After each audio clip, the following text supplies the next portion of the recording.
Labas, labai džiaugiuosi, kad įsijungėt mūsų video. Iš Dievo norėčiau padrasinti tokią Biblijos eilutę. Jono 3:17. Nes Dievas nesiuntė savo sūnaus į pasaulį, kad pasaulį pasmerkti, bet jis atsiuntė savo sūnų, kad pasaulis per jį būtų išgelbėtas. Įsivaizduojat, Jėzus atėjo, kad tu galėtum įsigelbėti. O dabar tiesiog trokštų, kad šitas video priliestų tavo širdį. Labas rytas, bažnyčia. Ačiū muzikantam. Galit prisėsti, jeigu norit, jeigu nenorit, nesėskit. Labai dažnai mane už mane kartais sako, tu kartais kažko nesakyk, nes taip ir atsitinka. Ir noriu nežinau, Darius gal nesupyks, jis man vakar žinutę parašė, sako, sveikas brol, kaip tu. Ir mano atsakymas prasidėjo, ne kaip aš ten rašiau, sirguliuoju, jeigu nėra, prakaitai pila, ryt dalintis žodžiu, o kaip tu? Ir žinot, aš taip turėjau atsakyti. Sako, aš taip apsisprendęs iki galo bėgti šiai dienai. Kaip sako, visom jėgom, visa širdim, visa siela, visų protų. O kai jėgos pasilpsta, jis su mumis ten. Amen? Garsesnio amen aš norėčiau. O. Mano atsakymas toks turėjo būti, kai jisai manęs paklausė, kaip tu. Bet aš pasirinkau kitus žodžius. Apibūdinti savo galbūt simptomus, kurie nėra tokie jau reikšmingi amžinybės perspektyvoje, teisingai. Ir tai yra visa tik laikina. Ir tikiu, kad tų žodžių dėka ir turėjau pasiekmes, kokias turėjau. Ir manau, apie tai ir kalbėsiu šį ryt, apie tą žodžio jėgą. Nes naktį prabudau, akis užlipus, viskas skauda, ką gali skaudėti, ko negali skaudėti, pats pradėjau galvoti, ką man dar čia skauda. Ir plaučiai skauda, nors jie negali skaudėti. Ir, ta prasme, ir toks jau guliu, galvoju, ten nežinau, kiek buvo, ten 2-3 nakties guliu ir galvoju, žinau, kad pastorė irgi serga, ar gal prašiau jaučiasi. Ir toks galvoju, ką reikia rašyti, kad man neit rytoj bažnyčiai. Galvoju, gal kažkas kitas gali, gal Darius, gal Justas, gal kažkas kitas gali kažkaip. Ir visą naktį kūriau tą žinutę. Ir žinot, atrodo, reikia miegot, bet vis negaliu suformuluoti normaliai tos žinutės. Ir žinai, kada aš ją rašysiu ten 6-7 ryto, kad visi spėtų pasiruošti, kam kas gali pasiruošti.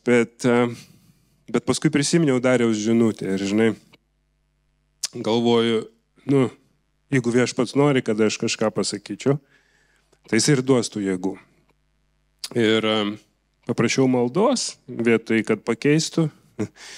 Ir šiandien stovi čia, aišku, žmona viską iškart kažkokio tepaliuko į akį, purškaliuko į gerklę. Vyrai, pasakykit, ačiū Dievui žmonas. Ne, jos kažkaip turi tos išminties greitai tą ir pakėlė, žinai. Sako, nustok savęs gailėti. Tai ir anekdotą to pačiu pasakysiu. Tomas prašė juokelio kažkokio, tai Tomai čia tau. Turbūt žinot jį, bet vis tiek pasakysiu. Sako, sūnus guli, žinai, lovoj. Mama vieną kartą kelkis, antrą kartą kelkis. Sako, davai mes pavėluosim į bažnyčią, žinai. Sako, greičiau kelkis. Jis sako, nenori aš eit, žinai. Tas sako, tu privalai eit, žinai. Sako, pasakyk nors vieną priežastį, dėl kurios. Tu ten pastorius, sako.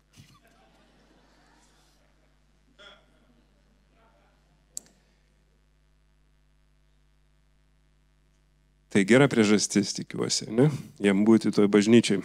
Tai pamokslo pavadinimas gal yra žodžių galia. Ir kaip ir sakiau, žinai, ką vakar savo žinutėj Dariui palinkėjau, tai tą iš ryto ir labai aiškiai užturėjau, net nereikėjo ilgai laukti. Labai greitai išsipildė mano pranašystės. Ir kažkaip, žinai, žiūrėjau, vakare jau žinojau apie kokią 5, ką pamokslausiu, tai turėjau laiko ir panaršyti, kažkur paieškoti. Tai pasiskaitinėjau apie vieną japonų, jis net ne mokslininkas, jis ten kažkoks verslininkas, net nesureikšmina mane to viso reikalo ir disclaimeris, galvoju, kaip lietuviškai disclaimeris. Kaip? Nu, ta prasme, neprimkit už gryną pinigą, ne? Aš tų eksperimentų nedariau, jie gali būti ir neteisingi. Ne? Internete ne viskas yra tiesa, ką jie ten kalba. Bet esmė tame, kad jisai darė tyrimą, kaip žodžiai įtakoja vandenį. Ok, aš sakau, aš nežinau, galbūt tiesa, galbūt netiesa, aš nedariau. Ne? Aš negaliu patvirtinti. Ir būtent tas japonas, jisai ten skirtingus dalykus darė, paėmė iš krano vandenį ir darė skirtingus dalykus. Ten kalbėjo tam tikrus dalykus, ar gerus, ar blogus tam vandeniui, ten siuntė kažkokias mintis tam vandeniui, muziką leido vandeniui ir tada žiūrėjo, kaip sakykime, tas vanduo iš krano, jisai neturėjo visiškai jokios formos ar kristalizacijos jokios nebuvo, ne? Ir va tų, sakykime, ar kalbų, ar muzikos dėka, tie kristalai pradėjo formuotis vandens. Ir aš sakau, žiūrėkit, atleiskit, jeigu kažkas, nes šiaip, žinai, labai daug visi sako, čia nesąmonė, bet dažniausiai, kodėl sako nesąmonė, nes nieks negali paaiškinti. Tada mokslininkai ir sako, čia yra nesąmonė. Ir net turbūt nedaro mokslinių normalių tyrimų, nes bijo, kad kažkaip reikės juos paaiškinti. Čia mano nuomonė, ne? Bet aš kelias nuotraukas, jeigu galima paleisti, siunčiau. Aha. Va čia tas vanduo iš krano. Ne? Va čia be jokių priemaišų vanduo iš krano va tokios formos. Sekančia. Meilė ir dėkingumas buvo kalbamas į vandenį, gan graži forma, ne, gaunasi. Dėkingumo žodžiai, kažkokie blogi žodžiai tam pačiam vandeniui. Ir vėlgi prakikimai kažkokie, ne, tu šlikštus tavęs ten nekenčiu, kažkokie prakikimai tam vandeniui. Ir po to, muzika. Ne, jisai leido skirtingam, ten daug tų nuotraukų, jeigu kažkam įdomu pasižiūrėkit, bet aš paėmiau tik labai kelis, kad negaišt jūsų brangaus laiko, bet leidžiant simfoniją, kažkas tokio gaudosi. O leidžiant sunkų metalą, kažkas tokio. Ne? Ačiū. Ir kadangi mūsų organizmas susidaro iš maždaug 60% birutė, taip, 60% vandens. Aš jo mažai geriu, tai pas mane turbūt mažiau, pas kažką gal daugiau, gal 75%, ne, maksimumas turbūt. Bet esmė, kad jeigu tikėti jo teoriją, ką mums kalba ir ką mes kalbam į savo gyvenimus, turi atitinkamą rezultatą. Ką mes klausom, kokią muziką klausom, kokias naujienas klausom, viskas turi atitinkamą rezultatą. Ir ten dar kitą tokį tyrimą žiūrėjau, kažkaip pagavo mane ant tų žiūrėjimų. Ir ten su ryžiais buvo išvirti ryžiai. Vienu metu jis sudėjo į 3 indelius. Ten žmogus irgi sako, pasiklausiau aš, pasiskaičiau tą knygą ir sako, nusprendžiau padaryti tyrimą namie. Iš tos 3 indeliai ryžių, to paties virimo, iš to paties puodo, niekom nesiskiriant vieno indelio, užrašė, kad, ta prasme, ten reikės keikti tuos ryžius, o ant kito, kad girti. Ir sako, mes su žmona nusprendėm, padėsim, o ant trečio nieko nedėjom. Ir sako, su žmona nusprendėm, kad mes va čia yra geras, čia blogas tas indelis, o čia nieko. Ir sako, mes pamiršom. Ir po pusę metų, sako, prisiminėm tas ryžius, žinai, ir sako, pasiemam ir ten, kur buvo pozityvi mintis užrašyta, tie ryžiai ir liko balti, o kur negatyviai, tik užrašyta, jie sako, mes net nieko nesakėm, ne? Ir sako, ten buvo patamsėję tie ryžiai. Ten, kur nieko nebuvo užrašyta, tie ryžiai irgi patamsėjo. Ne tiek baisiai, kiek ta bloga žinutė buvo, bet ne tiek, kiek ir gera. Ir mane kas labai, žinai, nustebino, nes sako, mes tikėjomės, kad tamsiausi ryžiai bus užmirštam indelį, ta prasme, kur tu nieko nesakai, nei blogo, nei gero. Nes sako, kaip dažnai būna vaikai, kurie auga ten be kažkokios net ir bausmės ar meilės, ne, kurie yra užmiršti ir apleisti, sako, didžiausias traumas patiria. Tai sako, mes tikėjomės ir tie ryžiai bus baisiausi. Bet esmė, žinai, kad tiesiog ten buvo lipdukas, tai net nebuvo tų žodžių, bet jau kažkas nusprendė, kad čia yra blogas indelis, čia yra geras, užrašant. Tai, mintis tokia, ne? Aišku, turbūt, ką bandau pasakyti. Tada skaičiau vienas daktaras, jeigu kam įdomu, Andrew Newberg, jisai su vienu kitu vyruku, Mark Robert Waldman, parašė knygą Words Can Change Your Brain. Ir tas daktaras, jisai yra neurologijos gydytojas, mokslų daktaras, ne? Ir jisai daug knygų yra parašęs tą linkme, bet jisai yra tikintis, jis yra krikščionis. Ir jo tyrimas, daug tyrimų, jisai koncentruojasi į smegenų veiklą, kai mes mastom iš Dievo žodžio kažką, kai mes savo kalbam Dievo žodį ir kaip tai keičia mus kaip žmonės. Ir aš, žinot, kas yra neurologijos mokslas, ne? Neurologijos mokslas studijuoja mūsų smegenų ir mūsų nervinę visą sistemą. Studijuoja, tyria ir gydo. Tai yra neurologo darbas toks, ne?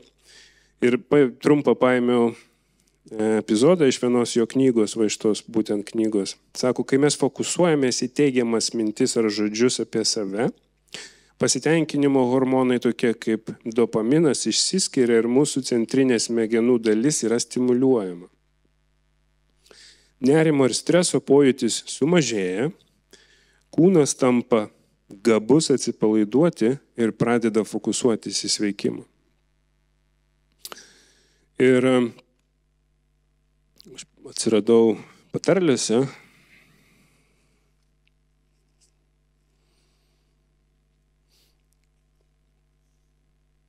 Šešiolikta patarlė, 24 eilutė. Sako, malonūs žodžiai yra kaip medus, saldūs sielai ir sveiki kūnui. Vienam iš angliškų vertimų sako, sweet to the soul and health to the bones. Ane? Ir pat jo visi tie tyrimai, jisai taip įdomi, jisai daro skanus smegenų. Ir vat, kai jisai skanuoja žmonės, žinai, vat, pavyzdžiui, vat dabar, ne, tu streso būsena, jisai padaro skaną. Ir po to žmogus pradeda melstis, žmogus pradeda medituoti, kažką, žinai, sakyti, kad Dievas yra gydytojas. Ir jis vėl daro skanus. Ir, žinai, ten matosi pokyčiai tose smegenyse. Ir, žinai, kas man labai patiko, kad kuo ilgiau mes sugebam išlaikyti tą susifokusavimą į tai, ką Dievas sako apie mus, o ne ką mes galvojam, ar ne kažkas kitas mums kažką kalba, tuo, sakykime, mūsų perspektyva ir požiūris keičiasi į pačius save, tada į aplinką, į žmonės aplinkinius, žmonės pradeda matyti pozityviais, pradeda matyti geras charakterio savybės juose, pasaulis aplinkui pasidaro kažkoks gražesnis. Ne? Kai mes fokusą nukreipiam į tai, ką Dievas kalba, į tai, ką Dievo žodis kalba. Ir aišku, automatiškai viskas vyksta atvirkščiai, kai mes to fokuso neturim. Kai mes susifokusavę į kažkokius dalykus, kad man nepavyks, aš nevykėlis, nieko iš manęs nebus. Kaip man viskas nusibodo, kaip aš pavargau, kokią mes savo siunčiam mintį tada. Aš sergu, ne? Mes turim tuos rezultatus. Tada atrodo pasaulis kažkoks, visi kažko blogo tau lenkia, tave apkalbinėja, visi kažkokius sąmokslo teorijas prieš tave kūrė. Gal tokių nėra, man taip dažnai būdavo anksčiau. Atrodo visi nusistatė. Ir nežinau, ką jie galvoja visi apie mane. Ir galiu, žinokit, drąsiai teikti, kad kokie 90% tai buvo netiesa. Ir žinot, toks sako, kiek daug blogų dalykų pasaulyje. Iš kur tu žinai, kad tiek daug tų blogų dalykų pasaulyje? Iš kur tu žinai? Iš žinių?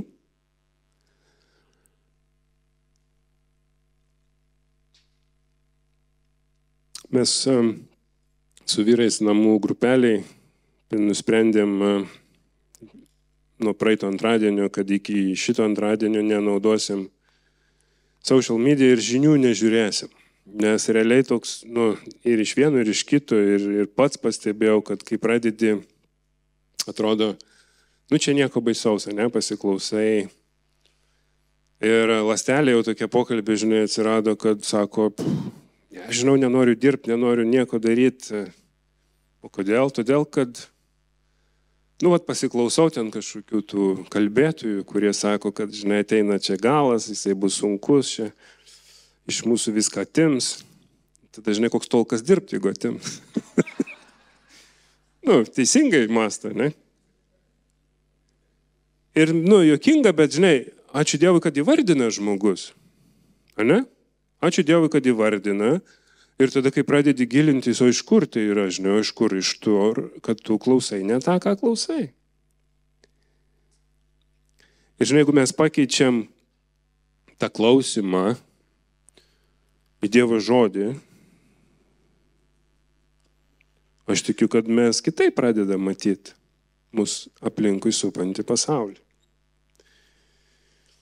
Ir kur aš lenkiu, ne, dėl savo žodžių, dėl visko, žmogus, irgi tyrimas buvo daromas Amerikoje, vienam universitete, buvo įrašinėjami ten, aš neatsimenu, berods 600 studentų tam tikrą laiką, kiek jie ištarė žodžių per dieną. Ir buvo toks vidurkis, kad 16 000 žodžių į dieną ištarė žmogus. Ir aš taip pažiūrėjau, kiek 16 000 žodžių yra 64 puslapių knyga. Įsivaizduojat? Tokie, žinai, Biblijos puslapiai ploni, ne? Bet 64 puslapių knyga mes iškalbam per dieną.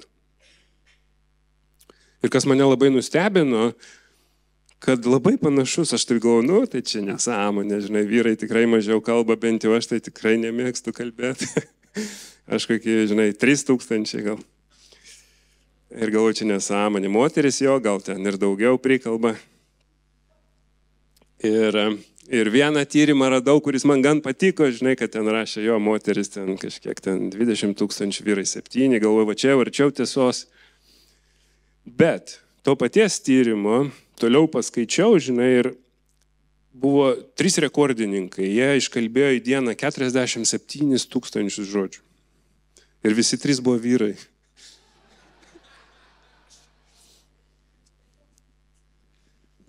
Ir tada atsiverčiu patarlių, 10 skyrių 19 eilutė.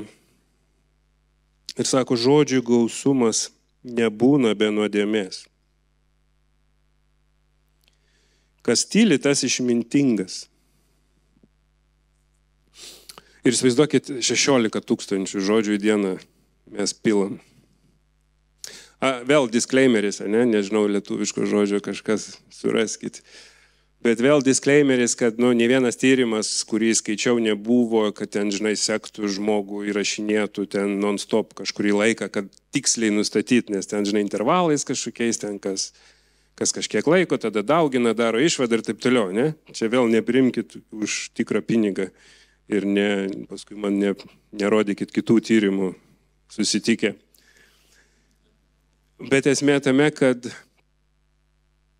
aš tikiu, kad per tą 16 000 žodžių mes galim tikrai nesusigraibyti kažkur.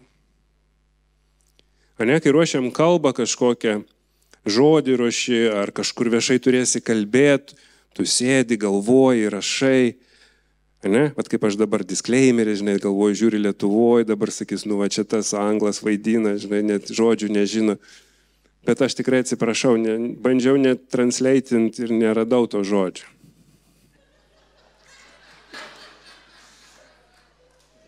Jo, bet aš galvojau apie tą žodį. Neiššoviau šiaip. Kaip? Ok, išsižadu, kad tai neprisiema atsakomybės. Nusiplaunu rankas. Jo, aš nedariau tų tyrimų ir man nepriekaištaukit. Ačiū, Vytautė. Tai va, bet suprantat, aš sėdžiu ir galvoju, ką aš sakysiu.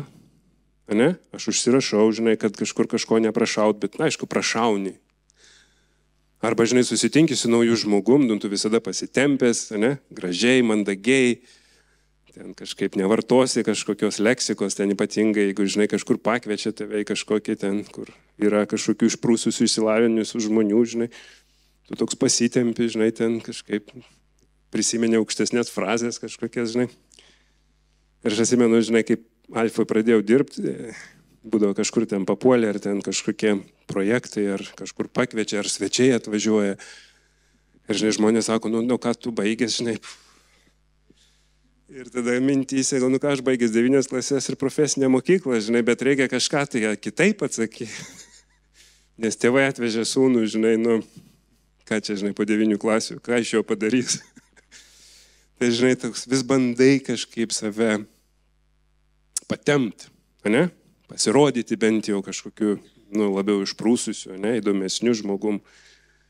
Ir aišku, Dievas, žinai, jisai pridengia, Dievo tą mokyklą ir Dievo akademiją, per kurią mes einam, jinai mus padaro kitokiais žmonėm ir ačiū Dievui už tai, žinai, pati geriausia mokykla, kokia gali būti. Pasakykite amen kas nors. Bet kai esam namie, ar su kažkokiais gerais draugais, ne? Aš ir šiandien sakiau vyrukam, atsisėdau, man Alfos vyrai visada kaip, tokie kaip, nežinau, broliai, tokie artimi broliai. Bažnyčia visi broliai, ne, broliai sesės. Bet tie broliai tokie artimesni, žinai. Ir su jais gali pajokauti, gali taip pavolioti durnių, sakykime, ne, išsireiškimas toks. Bet ir aš ten jau sėdėdamas sakau, aš prisijuoksiu, nes aš su jais juokauju, žinai, tu toks esi, toks koks esi, žinai, kai užlipo ant scenos, tada iš kartų prakaitas muša, žinai, ką čia sakyt, kas čia bus. Ir sakau, aš to verksiu, nes iš tikrųjų man gera, kai aš atsipalaiduoju. Ar kai išvažiuoji kažkur su tikrais draugais, ne, į kalnus, į žvejybą, tu pajuokauji, tu kažkokius dalykus leidai savo kalbėti. Namie, kaip ir Aistė sakei, kai vaikai, jie žino, žmona, jie labai gerai žino, kur spausti. Tada ir jau kitokių žodžių išsprūsta, ne? Dar rimtesnių nei su draugais būnant. Ir kažkada Dievas, žinai, duoda iškart, dar galbūt susigaudyt, tą mintį pagauti ir neišsakyti to žodžio, ačiū Dievui. Bet kartais mes išsakom tos žodžius. Ir dažnai, manau, tie žodžiai mūsų pasakyti, turi tam tikras pasiekmes. Tiek mūsų pačių gyvenime, tiek žmonių, į kieno gyvenimus mes turim galimybę kalbėti. Ir aš tikiu, kad ne vienas iš čia esančių esam tų žodžių nuskausminti, ar tėvų, ar mokytojų, ar draugų, ar brolių, seserų. Ne? Iš tavęs nieko nebus, tu nevykėlis, tu galėjai geriau. Čia mano tėčio frazė tokia būdavo, tu galėjai geriau, žinai, visada toks, niekada nepasakydavo, kad tu šaunuolis. Ir tada gyvenime tu turi pasiekmes. Nes ką tu bedarai, tau atrodo, kad negana. Ir galbūt net kažkas tau pasako, kad galėjai geriau. Ir tas žmogus gero linkėdamas pasako, bet tavo žaizdos kalba kitaip. Nekalba, jos girdi kitaip, ne? Tos žodžius jos išgirsta kitaip, kaip tą skausmą, kurį tu kažkada patyrei. Ir ačiū Dievui, žinai, savaitgalio metu, kas buvo kalbama ir tėčių, ir mamos žaizda, aš tikiu labai svarbu, žinot, yra atrasti tos momentus, nes mes tos momentus dažniausiai slepiam, užsidedam tas kaukės, tos fasadus. Ačiū Dievui, aleliuja, viskas gerai, žinai, Dievas geras. Ir jis yra geras. Bet mes net neleidžiam tom gerumui nueiti iki tų vietų, kad jisai galėtų tai išgydyti. Ir ačiū Dievui iš to savaitgalius, ačiū Dievui, kas vyksta, kad mūsų bažnyčioje tai vyksta, kad mes turim ir tų namų grupelių, ir tų kitų susirinkimų, kur mes galim kažkam pasisakyti. Ir jeigu tu šiandien nesi tos grupelės dalis, būtinai prisijung. Ir patarlių 18:21, šiandien daug iš patarlių. Mirtis ir gyvenimas yra liežuvio galioje. Kas jį mėgsta, valgys jo vaisių. Ne, šiandien tą vaisių labai skaniai ar neskaniai valgiau ryte. Ir labai svarbu žiūrėti, ką mes kalbam. Sekanti eilutė bus iš Mato 12 skyriaus 36-37 eilutės.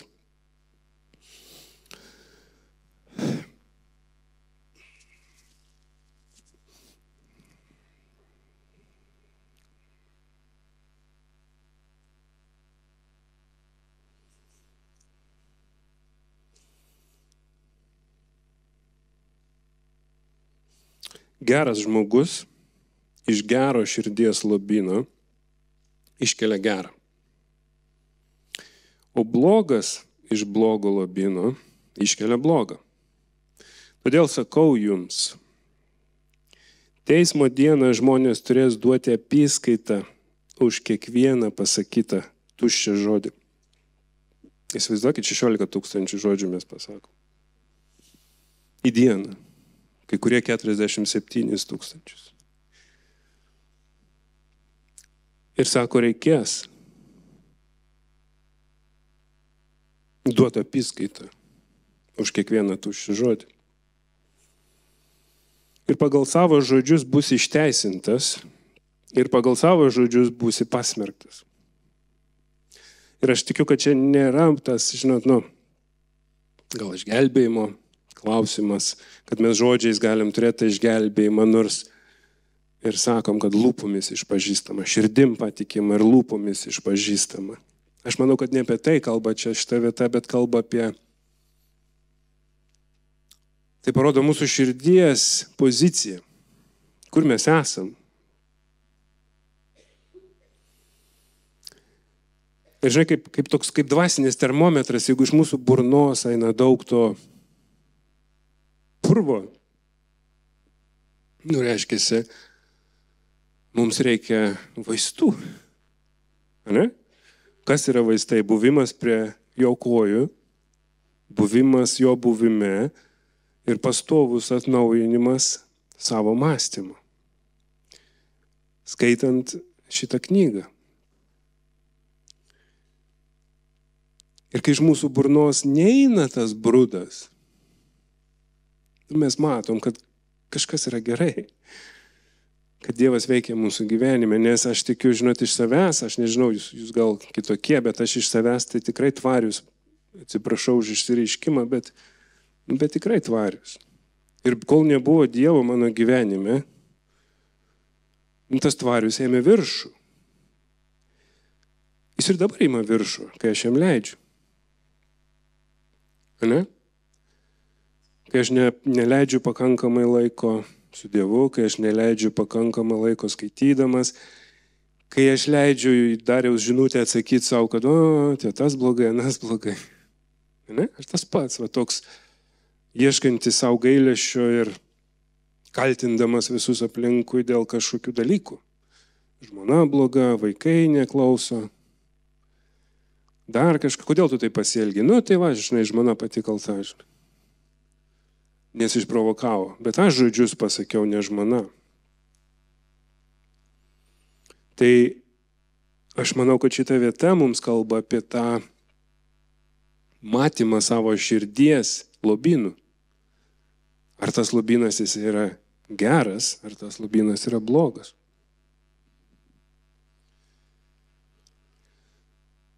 Ir pradžios pirmas skyrius nuo 1 iki 5 eilutės, paskaitykim.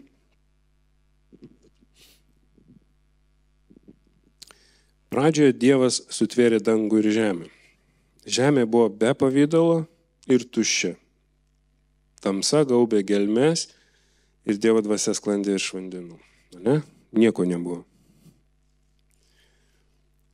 O Dievas tarė, tai atsiranda šviesa ir atsirado šviesa. Dievas matė šviesą ir kad tai buvo gerai ir Dievas atskyrė šviesą nuo tamsos. Ir Dievas pavadino šviesą diena, o tamsą naktimi. Tai buvo vakaras ir rytas, pirmoji diena.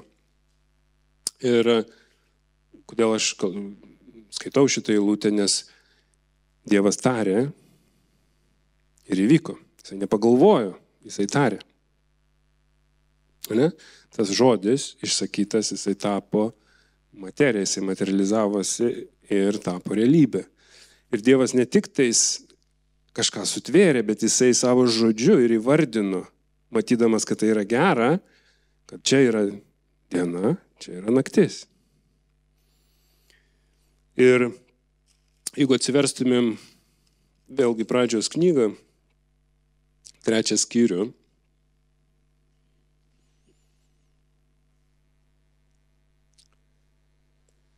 pirma eilutė. Gyvatė atėjo gundyti, ne? Gyvatė buvo gudresnė už visus žemės gyvūnus, kuriuos viešpats Dievas sutvėrė. Ji tarė moteriai, ar tikrai Dievas pasakė, nevalgykit nuo visų sodo medžių? Ar tikrai? Ne? Ką velnias šiuo atveju daro, bando sukelti mums abejonių. Kai ta abejonė mumise pasisėja, tada melas dar lengviau gali įsiviešpatauti. Ir mes žinom, kuom baigėsi, ne, šitą istoriją. Bet pradžia buvo iš Dievo žodžio. Ar tikrai Dievas taip sakė, nevalgykit nuo visų sodo medžių? Ne, ir Dieva tada sako, sakė, nuo to valgyk, nuo to, bet nuo šito nevalgyk. Bet ne, žinai, jums nieko nežūsit, nežūsit. Ne, Dievas kitaip nesakė. Ir suprantat, kai mes esam nebudrus, kai mes nežinom žodžio, kai mes negyvenam Dievo buvime ir nesam pilni Dievo dvasios, mus labai lengva apgauti. Velnias ateina ir jisai, sako, kiek taip. Čia nežinau, ar Biblijoje taip rašyta, bet taip dažnai visi cituoja, ne, kad 99% tiesos ir 1% melo. Bet taip ir yra, jisai sukelia abejonę. O kodėl sukelia abejonę? Todėl, kad tu nežinai. Jeigu tu žinai, kad žinai, jis negali sukelti abejonės. Nes tu žinai, kas užrašyta. Bet jeigu jisai sukelia abejonę, ar tikrai? Ir kai tik tas momentas ateina, kai tu įsileidi tą abejonę, bet ar tikrai, bet žiūrėk, ten kitoj rašto vietoj sako, va taip ir taip. Ne? Ir mes tokie linkę esam visada surastas vietoj eilutės, kurios palankios mums. Palankių momentų. Kai mes, dažnai esam nukrypę kažkur ir galim labai lengvai prisitrauktas eilutės į savo situaciją ir pradėti gyventi jomis. Nors pasąmonėje galbūt net ir suvokiam, kad tai gal nėra iki galo tiesa, bet mes sugebam save apgauti. Ir kai sugebi save apgauti, liktais pateisini ir bandai užsimerkti tam tikrus dalykus ir, žinai, viskas bus gerai, Dievas mylintis, Dievas geras, Dievas atleis, Dievas praves. Ir taip jis toks ir yra. Taip ir amen. Bet ar mes ateisim tos atgailos prašyti?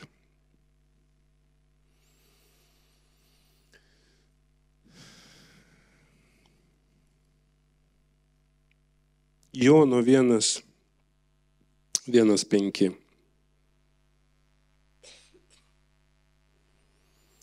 Pradžioje buvo žodis. Tas žodis buvo pas Dievą. Ir žodis buvo Dievas. Jis pradžioje buvo pas Dievą, visa per jį atsirado ir be jo neatsirado nieko, kas yra atsiradę. Jame buvo gyvybė ir gyvybė buvo žmonių šviesa. Šviesa šviečia tamsoje ir tamsa jos neužgožia. Ir tai, ką Jonas rašo, jis rašo apie tą šviesą, apie pasaulio išgelbėjimo šviesą, apie Kristų. Ir sako, pradžioje jis buvo žodis, ne? Ir mes paskui skaitom Jono 1:14, tas žodis tapo kūnu ir gyveno tarp mūsų, mes regėjom jo šlovę, šlovę tėvo viengimio pilno malonės ir tiesos. Jo, vėl mes matom, kad žodis materializavosi, žodis tapo kūnu. Kūnu, kuris atnešė mums viltį, kuris atnešė mums gyvenimą, kuris mums atnešė laisvę, džiaugsmą, sveikatą, pergalės. Įdėkit patys, per kokius sunkumus gal eina, įdėkit patys, ką jisai atnešė. Ir Dievas mūsų kūrė teisingai pagal savo atvaizdą. Taip? Ir mums davė liežuvį. Ir mes turim jėgą su to liežuviu, kaip skaitėm patarlėse, statyti arba griauti. Nešti gyvybę arba mirti.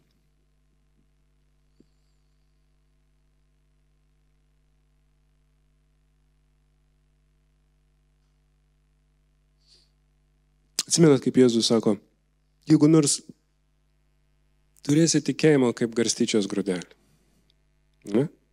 Pasakysi tam kalnui iš čia persikelk ten, jisai persikels. Mumise yra ta pati galia, kurią Dievas viską sukūrė, tave, mane, viską, kas mūsų supa aplinkui. Aišku, mūsų tikėjimas turbūt yra ribotas. Mes ne visada tikim, ką sakom. Ir tarp tų 16 000 žodžių mes turbūt tiek prikalbam nesąmonių ir dalykų, kurių mes net nemastom taip, kaip mes sakom.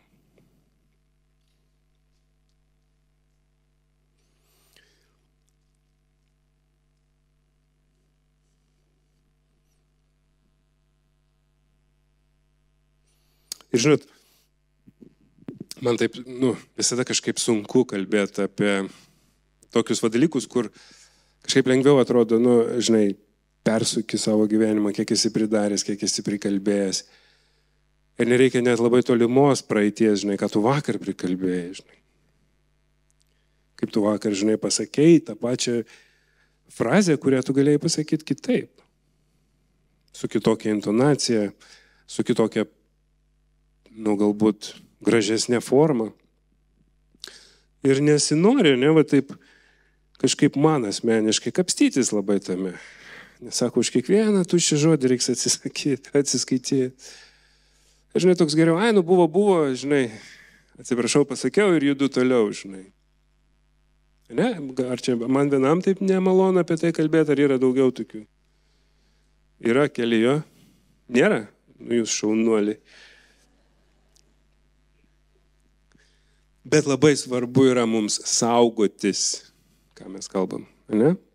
Mes turim ruoštis tam momentui. Ir ką pastorė, atsimenant, kalbėjo, sako, tas 30 sekundžių, jinai sakė, jo?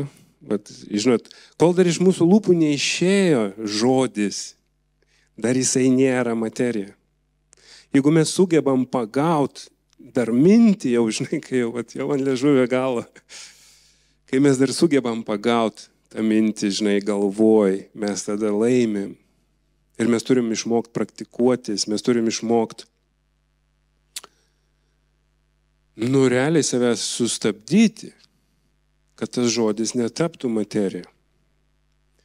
Aš atsimenu vieną istoriją, žinai, man kažkur reabilitacijoje gal pasakojo apie atleidimą ir, žinai, sako, ten tokia istorija buvo, kad tėvas auklėja sūnų ir sako, vat, sūnau, sako, žiūrėk, tu kažkaip, sako, daug negerų dalykų darai, pasakai, sako, vat, kai įžeisi ką nors, sako, įkalk vinį į duris. Ir sako, kai nebebus vietos, ateik pas mane. Ant durų, kai nebebus vietos. Ir tai prikalė, žinai, tų vinių pilnas duris, ateina, tėti, žinai, prikaliau pilnas duris. Sako, eik dabar atsiprašyk visų tų žmonių. Jau liūdna tokia žinia, ne? Ir sako, kai atsiprašysi kiekvieno, ištrauk vinį, žinai. Kai neliks vinių, ateik vėl. Ir kai sūnus atėjo, žinai, sako, kas, žinai, ištraukė visus vinį, žinai, sako, kas liko, žinai, ant durų, sako, skylės liko. Ir va tos pasiekmės mūsų išsakytų žodžių. Ir, žinai, jeigu mes sugebėtumėm apseit be kalimo tų vinių, aš manau, visi nuo to laimėtų ir mes neturėsim atsiskaityti paskutinę dieną. Ir tų pasiekmių gali nebūti, kurios gali būti labai tragiškos kažkam. Ir, žinot, man čia viena giesmė yra tokia, nežinau, aš tik kelias žodžius atsimenu, bet Justas ją dainuoja, galvoju, gal šiandien dainuos, galvoju, tai būtų gerai, bet nedainavo. Sako, tu pastatyk sargybą prie mūsų, ar tu pastatysi, ar tu pastatyk sargybą prie mūsų burnos. Ir aš galvoju, žinai, Viešpatie, pastatyk legionus prie mūsų minčių, kad mes nesugebėtumėm nueiti iki tų durų, burnos durų ir kad, žinai, nepaleistumėm to nuodo. Ir skaitant man tos knygos ištraukas kažkokias, aš labai užsigeidžiau to neurologijos daktaro knygas pasiskaityti, ten kelias išleidęs. Vėl nežinau tiksliai jo požiūrio, atsiprašau, jeigu jisai ten, žinai, visiškai pievas šneka, tiesiog mintis kelias užkabino, kai perskaitysiu ten 7 berodzio knygos, tada pasidalinsiu. Čia gali būti už 40 metų, nes skaitau mažai. Bet, žinai, mintis, kad mes turim kalbėti savo Dievo žodį. Ir tam, kad kalbėti Dievo žodį, mes turim skaityti Dievo žodį. Ir ačiū Dievui, žinot, kas mums šiais laikais, ne ačiū Dievui, gal kai kada jis yra palenginimas, kai tada pasunkinimas. Bet mes galim Google susirasti, ne, ten, pavyzdžiui, jeigu aš šiandien einu per tam tikrus išbandymus, aš labai lengvai galiu susirasti visas rašto vietas, kurios kalba apie būtent tuos išbandymus, per kuriuos aš einu ir ką Dievo žodis sako. Ir aš atsikėlęs ryte turėčiau skelbti tas rašto vietas į savo gyvenimą. Ir čia nėra, žinot, aš kažkada kaip pamokslavau apie tą savitaigą, ne, apie tą, jau pamiršau kaip tą visą living well ar kažkaip, ne, visa ta teologija tokia, kad mes įkalbėti savo galim viską, ką norim, aš ne apie tai kalbu. Aš nesakau, kad mes sėkmingi, mes ten tokie, bet Dievo žodis ką sako. Ką Dievo žodis sako mano šitam gyvenimo etape. Ir jeigu, žinai, aš einu per kažkokius išbandymus, atsikelk ryte maldos metu ir kalbėk tos Dievo žodžius į savo gyvenimą, į savo vaikų gyvenimą, į žmonių gyvenimus, kuriuos tau šiandien Dievas davė pačiupinėt, prisiliest prie jų. Ne? Patarnaukim vieni kitiems, atsiprašau. Tai ir užbaigsiu su klausimu, kurį išsineškit namo, ką šiandien kalbu, ką mano lūpos šiandien kalba, ar gyvenimą, ar mirtį. Ačiū, kad klausei šį video. Tikiuosi, kad jis sustiprins tave tikėjimo kelionėje. Labai prašau, pasidalink šio video su savo draugais bei artimaisiais. Mus galite rasti visose socialinėse paskyrose. Tai yra Facebook, Instagram ir Spotify. kuriuose sužinosite apie ateityje vykstančius renginius. Tikiuosi kada nors pasimatyti gyvai bažnyčioje, o šiam kartui tiek.